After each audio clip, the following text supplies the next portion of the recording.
Evidence-based care sounds safe, right? Evidence-based, you know the words. In addiction treatment, though, it might actually be why your patients keep relapsing. I'm Dr. Arwen Podesta, functional integrative psychiatrist, triple boarded in adult psychiatry, addiction medicine, and forensic psychiatry. I help addiction professionals improve patient engagement and recovery outcomes using integrative, evidence-based strategies. And today, in this video, I want to show you why relying only on what's considered evidence-based can actually limit recovery and what's working better in today's landscape. Because even when you've done everything right, your patients can still spiral, and that's not your fault. The model itself is incomplete. Here's the thing. Most addiction professionals are doing everything right, at least by traditional standards. We're prescribing according to the latest guidelines. We're offering cognitive behavioral therapy, medications, group and individual work. We're using trauma-informed care. And on paper, it totally should be working. But too often, our patients are still struggling. They're relapsing, they're disengaging.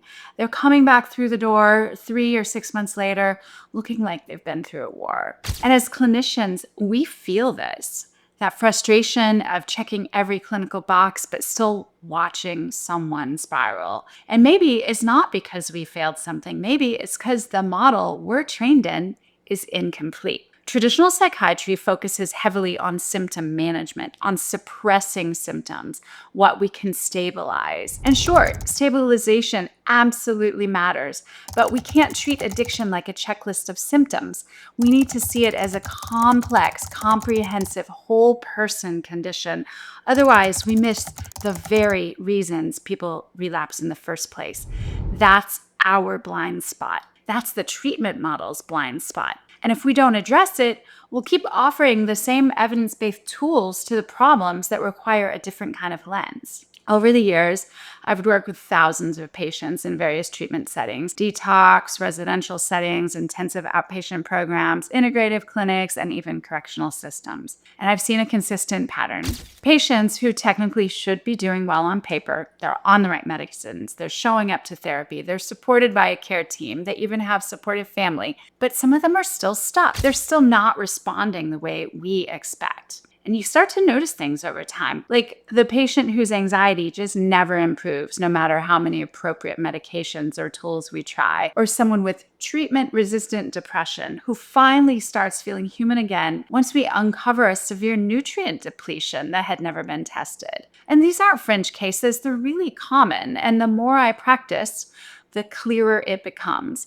We can't just separate the brain from the body or the mind from the biology. When we ignore what's happening underneath the diagnosis, we limit the recovery process, no matter how good our protocols are. So what actually does work, especially when we've done everything by the book and the outcomes still fall short? That's the question that pulled me deeper into integrative and functional psychiatry. Because it wasn't that our patients weren't trying, or we weren't trying. It wasn't that our teams weren't skilled or dedicated. It's that the clinical model itself was incomplete. Traditional psychiatry is built around labels and symptom clusters, and we're trained to identify a diagnosis and match it to a standard intervention, medication, a standard therapy, perhaps a referral. And yes, there's value in that structure, for sure.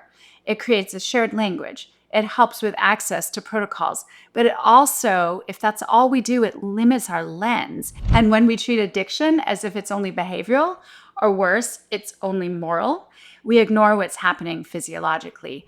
We often miss the biological chaos that's often driving the behaviors, the very behaviors we're trying to treat. And that's where the functional psychiatry lens comes in. It asks a different set of questions, not just what's wrong with this person, but what systems in the body are out of balance and how is that affecting the brain and the behavior? Because the brain doesn't function in a vacuum. It's deeply influenced by inflammation, micronutrient status, gut integrity, endocrine rhythms, mitochondrial function, toxic exposures, all of which can disrupt mood regulation, can heighten impulsivity, can decrease focus, and increase the craving pathway. In other words, the symptoms we see, like compulsions, dysregulation, fatigue, resistance, they're often downstream effects of the broader dysfunction. And if we never look upstream, we end up chasing symptoms in circles. Okay, so Here's what happens when we flip that script. Instead of defaulting to polypharmacy when a patient doesn't respond, we run a full nutrient panel. What if we discovered a B12 deficiency that was actually causing or mimicking the depression?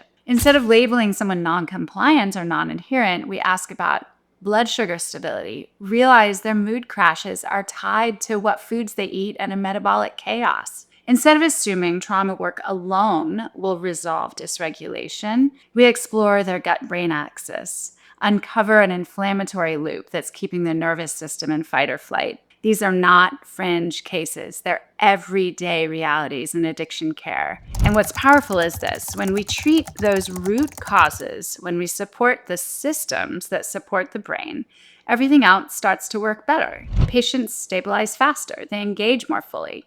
They start to feel resilient instead of just surviving. And this is what it means to practice evidence-informed whole person care. We're still grounded in research. We still use evidence-based tools. We still use psychiatric diagnoses, but we integrate them with a deeper understanding of physiology, of environment, and lifestyle, because that's what recovery actually requires. This is not about rejection of traditional psychiatry. It's an evolution of it. It's the next step forward. And if you want to explore this integrative functional lens in more depth, especially the clinical tools and case examples, I've put together a free digital copy of my manuscript. You'll find the link in the description below.